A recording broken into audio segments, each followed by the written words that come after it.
जी बिस्मिल्लाहिर्रहमानिर्रहीम। आज हम शुरू करेंगे जी अपना next lecture importance of elasticity पर। माइक्रो इकोनॉमिक्स के जो इकॉन 101 है हमारी पंजाब यूनिवर्सिटी वाला और जीसीयू वाला, उसके लिए इंतहाई इंपॉर्टेंट क्वेश्चन है। तो आज हमने बेसिकली इसमें देखना ये है जी कि इसकी इंपॉर्टेंस क्या है। मतलब ये है कि जब भी हम अपने इकोनॉमिक डिसीजन करते हैं, या गवर्नमेंट करती है, या इंटरप्रेन्योर करता है, या कोई भी प्रोड्यूसर करता है, तो उस वक्त इसकी क्या इंपॉर्टेंस होती है, ये उनको कैसे मदद करता है, ये कैसे उनको गाइड करता है जिससे वो अपने आते हैं। तो आज हम पढ़ेंगे इसमें सबसे पहले जी importance for the finance minister. अब आप इस मामले में ना एक बात को बड़े ध्यान से रखिएगा जहन में कि जैसे ही आपकी मिनिस्ट्री ऑफ फाइनेंस है, इसका सारा काम है जी टैक्स की इम्प्लीमेंटेशन करना और रेवेन्यूज कलेक्ट करने। तो जब वो इस बारे में फैसला करते हैं ना टैक्स लगाने के बारे में, तो वो बहुत कॉन्शियस होते हैं। इतना कोई ये मुंह उठा के होने वाला डिसीजन नहीं है, बहुत एहतियात के साथ किया जाता है। अब इसमें आप ये देखें कि अगर आपकी गुड जो है वो मोर इलास्टिक है, इनको पहले नेचर का पता होता है, टैक्स लगाने से पहले नहीं गुड की नेचर देख रहे होते हैं। अगर आपकी गुड मोर इलास्टिक होगी, तो आपको याद है हमने लास्ट लेक्चर में पढ़ा था कि मोर इलास्टिक का मतलब होता है कि अगर कीमत में थोड़ा सा इजाफा किया जाएगा तो आपकी क्वांटिटी डिमांड में बहुत ज़्यादा कमी हो जाएगी।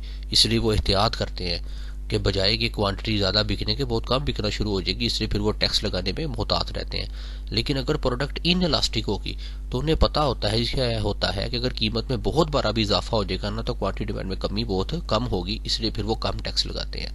अगला पॉइंट है जी गाइडेंस फॉर द इंटरप्रेन्योर। आपका जितना भी इंटरप्रेन्योर होना, इंटरप्रेन्योर कहते हैं प्रोड्यूसर को, वो आदमी वो जो फैक्टर्स ऑफ प्रोडक्शन को इकट्ठा करके अपनी पैदावार को हासिल करता है। ठीक है, फैक्टर ऑफ प्रोडक्शन क्या होती है हमारी आगे जाके बात करेंगे। वैसे होते हैं लैंड, लेबर, कैपिटल, ऑर्गेनाइजेशन। अब जब एंटरप्रेन्योर होता है ना, वो भी जब हालात के मुताबिक उसकी कॉस्ट ऑफ प्रोडक्शन बढ़ती है और वो सोचता है कीमत को बढ़ाने के मुताबिक, तो वो बहुत मोहतात होता है। वो भी यही करता है कि अगर उसकी कोई प्रोडक्ट मोर इलास्टिक है तो उसे पता होता है कि अगर मैंने कम कीमत में थोड़ा सा इजाफा किया तो मेरी क्वांटिटी बहुत कम सेल होना शुरू हो जाएगी। हो सकता है वो किसी और गुड की तरफ शिफ्ट ना हो जाए, या प्रोडक्ट की नेचर ऐसी है। इसलिए अगर इन इलास्टिक होगी तो वो ज़्यादा बर्डन शिफ्ट करेगा जो है वो कंज्यूमर की जानिब। तो ये हमने हाईलाइट किया हुआ है, तो ये इससे आप यहाँ से आप देख भी लीजिएगा। Guidance for the monopolist. आप बस हेडिंग जहाँ से देखें और बात हमारी समझें कि हमको क्या समझा रहे हैं। मोनोपोलिस्ट कहते हैं एक ऐसे प्रोड्यूसर को जो सिंगल सेलर होता है, इसका कोई कंपेटिटर नहीं होता, इसका मुकाबले में कोई नहीं होता। जैसे आप देखें लेस्को है हमारी, हमने घर में बिजली का मीटर लगवाना है तो लेस्को के अलावा नहीं लगवा सकते, वो मोनोपोलिस्ट है। अगर एक शख्स ने सिर्फ ट्रेन पर सफर करना है तो रेलवे की मोनोपली है, तो ये हमारी वापडा की मोनोपली होगी, वासा हो गई। अब याद रखें अगर इनके केस में इनकी जो गुड है वो लेस इलास्टिक होगी, ये देखें जहाँ पर कर्सर मूव कर रहा है, अगर वो लेस इलास्टिक होगी तो लेस इलास्टिक में ज़हन में रखिएगा कि जब लेस इलास्टिक होती है ना, तो आपका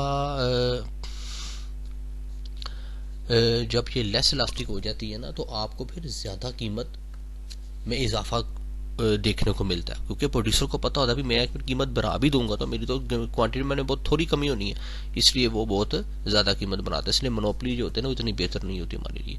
आगे जाके ज्वाइंट प्रोडक्ट होती है वो अशिया जो हमेशा एक साथ खरीदी जाती हैं। ज्वाइंट प्रोडक्ट कौन सी होती हैं? जो एक साथ खरीदी जाती हैं। मसलन जितने भी हमारे कॉम्प्लीमेंट्स हैं, फॉर एग्जांपल आप ये कहना कि मोबाइल और सिम, बाइक और पेट्रोल, ये हमेशा इकट्ठे इस्तेमाल होते हैं। तो इनके केस में भी याद रखें कि अगर जिनकी इलास्टिसिटी जिन कमोडिटीज की लेस होगी, उनकी कमोडिटी की प्राइसेस जो है ना वो कैप्ट हाई होती है। ठीक है ना, ये हमने पहले भी बात कर ली इस पर। बहुत इंपॉर्टेंट टॉपिक है, आपको अक्सर पता लगता है कि ट्रांसपोर्ट इंडस्ट्री में चौक यतीम खाना बड़ा मशहूर है इस बारे में, आप वहाँ चले जाएँ, फैसल मूवर है, स्काईवेज है, न्याजी एक्सप्रेस है, मैनी मोर है, डाइवो है, वगैरह वगैरह। अब इन लोगों को ना बड़ा एहतियात से ये फैसला करते हैं, उनको पता होता है कि हमारा कंज्यूमर जो है ना वो शिफ्ट हो सकता है, क्योंकि गुड जो है ना तकरीबन सेम होती है। मिसाल के तौर पर अगर आपको फैसल मूवर में टिकट नहीं मिलती तो कोई मुजायका नहीं है कि आप न्याजी में चले जाएंगे, या स्काईवेज में चले जाएंगे, या डेवो में चले जाएंगे, किसमें भी जा सकते हैं आप। तो इसलिए ये लोग बड़े एहतियात के साथ अपनी को बढ़ाते हैं। अगर याद रखें अगर इनको पता होता है कि हमारी गुड ज़्यादा इलास्टिक है, अगर हमने कीमत में थोड़ा बहुत भी इजाफा किया, अगर 600 की टिकट 700 की भी कर दी, और फॉर एग्जांपल तो दूसरी कंपनी ने अगर 600 की रखी तो वो लोग 650 वाली में नहीं जाएंगे, 600 वाली में चले जाएंगे। तो उस वो कोशिश करते हैं अगर इलास्टिक हो तो ये नहीं करते। लेकिन दूसरी तरफ आप देखें जितनी भी हमारी मेडिसिन है, ये देखें ये हमारी मेडिसिन हो गई मेडिसिन में आप देखें कि कोरोना के केस में आप देख लें, बहुत ज़्यादा महंगा अगर वो हमारा इंजेक्शन हो गया था तो उसकी डिमांड में क्या बहुत ज़्यादा कमी हो गई थी, नहीं लोगों ने फिर भी इसे खरीदा क्योंकि वो लाइफ सेविंग था। तो इसलिए मेडिसिन के केस में इनलास्टिक होता है, तो कीमत में अगर आप बड़ा भी इजाफा कर देते हैं तो डिमांड में बहुत बड़ी कमी वाकया नहीं होती। तो थैंक यू, ये आज तक के लिए थे हमारा, तो नेक्स्ट फिर हम बाद में देखेंगे।